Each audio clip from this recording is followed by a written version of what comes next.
Hello and welcome back. We are on episode 24, which would be the last episode of the third day of filming. So that's the end of these first 3 months. It's a little bit the end of a certain sort of purity of the show. It is the last episode in which only the 4 original cast members, I mean, we're not all in it, but this is the end of a time when there were only 4 cast members of the Lizzie Bennet Diaries.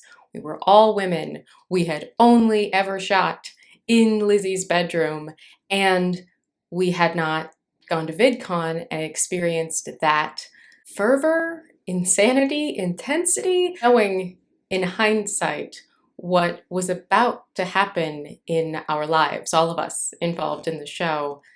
This feels like the end of our little bubble.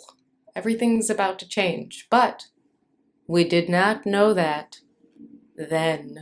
Let's get to it. My name is Ashley Clements, and this is the Look Back Diaries.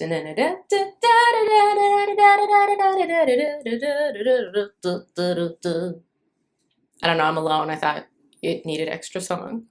The other interesting thing about this episode, which I did not remember, and kind of barely remember now that I know it's true, but found amongst my old emails when I was looking for things about what was happening 10 years ago, this episode includes a reshoot, which is the only time, I think, I mean, who knows, I didn't remember the first time, but I'm pretty sure it's the only time that ever happened.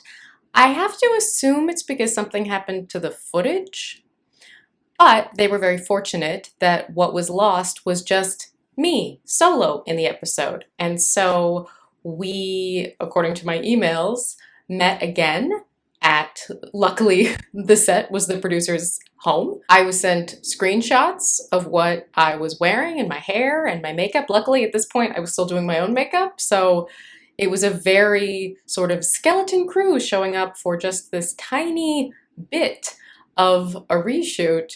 Of course, our crew was already basically a skeleton crew, so it's like, what's less than a skeleton? Just like a few bones, just some bones. Not a whole skeleton's worth of bones, just a few pieces. But despite our best efforts, you will see it does not match. Because when I found that email, I went to check and say, we reshot this? And I looked and I went, oh wow, these don't match. But I have no memory of what actually happens in the episode, so we'll also take a look back at that. So this is the portion of the reshoot, this kind of dark, look here.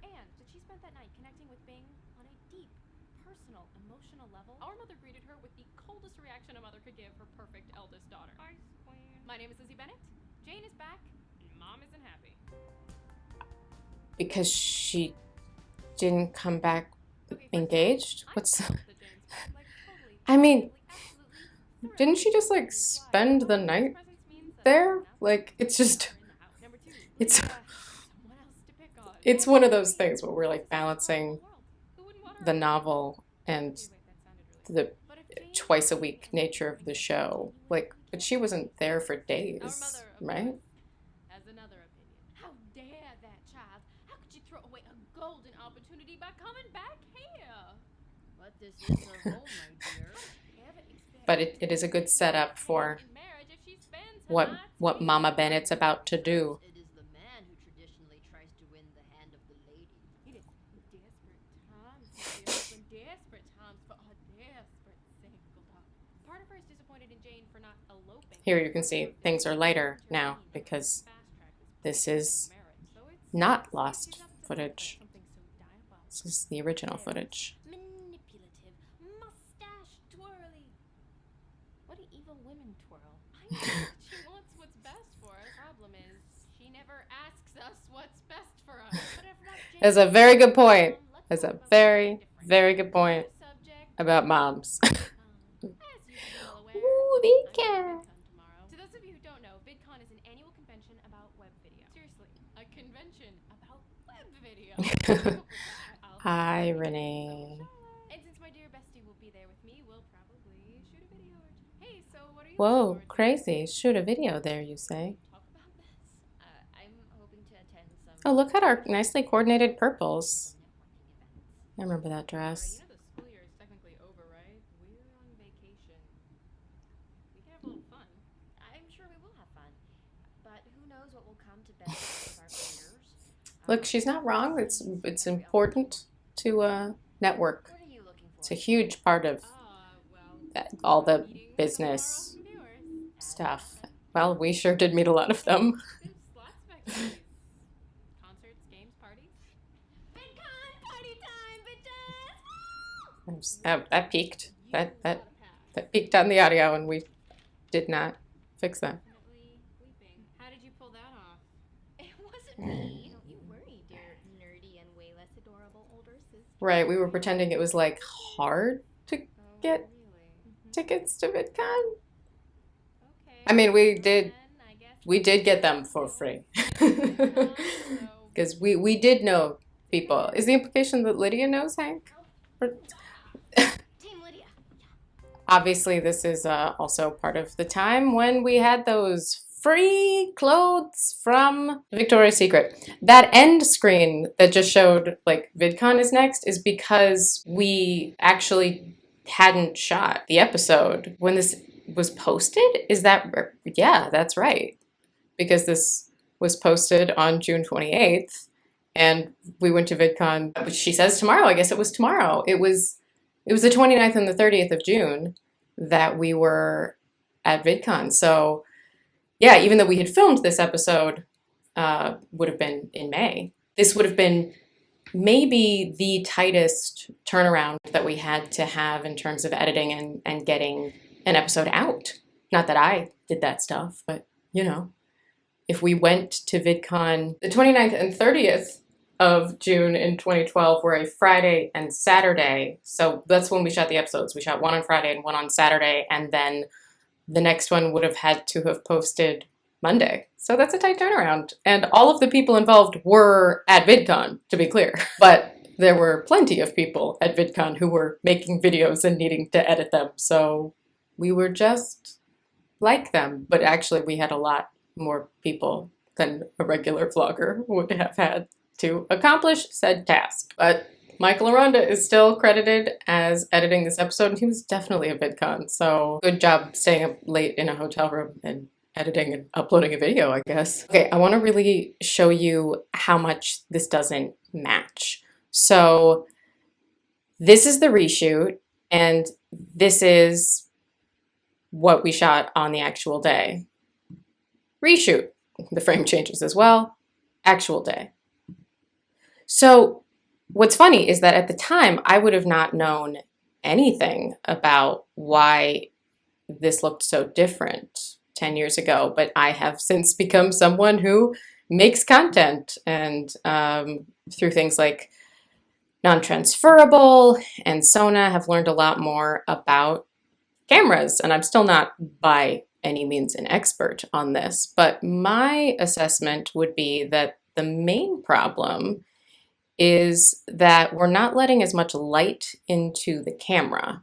So my guess would be that the ISO is much lower here. I don't think we hit the same settings. So you can see here, when we're letting more light into the camera, that you can see individual strands of hair. You can see definition in, this is a very flattering frame, Ashley, parts of my face. The bookshelf, we can see just a lot more color because more light is being let into the lens. On the reshoot, we lose all the definition in my hair. It's just kind of a dark blob because not as much light is coming in, which means that in color correction, because less information made it into the camera in the first place, it would be pretty much impossible to make this match this. Now, we probably could have made this match this, but this doesn't look so great. Now, there are plenty of times on the show when Lizzie films at different times and the color changes because the room is darker, but there's a difference between the room being darker and the camera settings being different. I also think it's funny when we do this, you can see just I mean, look, it's a really hard thing to do to match a static frame, but I think the color is more of a problem than the frame. Should I stop doing this? But I otherwise think I think I nailed it on matching my hair and makeup. I don't think that would have pinged for anybody, but this sure pings for me. Did it ping for other people? Let's take a look at the comments. Priya Budhavarapu says, what do evil women twirl? Lizzie Bennett asking the hard-hitting questions. Her grad school has certainly paid off. Gabrielle B says, who came up with that? Real subtle, Hank. Really subtle. I mean, Hank didn't write it. I don't even know that he would have read it. Obviously, it was a fun wink to the fans, but he didn't write it. Jeannie Hossein says, it's so clear that Lydia got a VidCon pass just to be able to hang out with Lizzie. My heart. Huh, yeah, I guess I actually had not thought about it. I thought she got it to ruin my life. Akira Neko says, Charlotte has a really nice, calming voice. I wish she had a bit more screen time. Julia does have a lovely voice, doesn't she? Christine Stevenson is also wondering what evil women twirl. I mean, hair? We could twirl hair? Kaylin Harris says, at this moment, I've realized a horrible truth. I may or may not have worn at one point a hat exactly like Lizzie's mother. I need to burn that hat. Why? Good hat. Good hat. Kaylin, I hope you kept it. That was 7 years ago, Kaylin. I hope you have the hat. Melody Smith says, evil women stroke the heads of evil-eyed cats with long, manicured fingernails painted either with the blood or the black souls of their enemies. And I know this because I do research, not from experience. Obviously, coughs suspiciously. Melody, you win. Excellent response. It involved cats. It's got a lot of elements that I like. I give it an A+. Whoa! Susie says, I have friends in high places. Wink. Wait, so did Lydia sleep with Hank? Or, wow. Hank was very much married at this period, as he remains. So, yes, that's responses. I hope not. He's married. The Catherine, yes. I knew somebody was going to say it. Maybe Hank Green is on Lydia's guilt-free 3. Wow!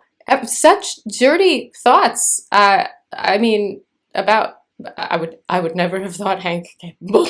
Ford Blue says, who came up with that? I chuckle to myself, thinking, why our dear fellow nerd Hank, that's who. Okay, he can have credit for VidCon. Oh, Love Patty, bringing the Pride and Prejudice quote, says, they were not welcomed home very cordially by their mother. Mrs. Bennet wondered at their coming, but their father, though very laconic in his expressions of pleasure, was really glad to see them.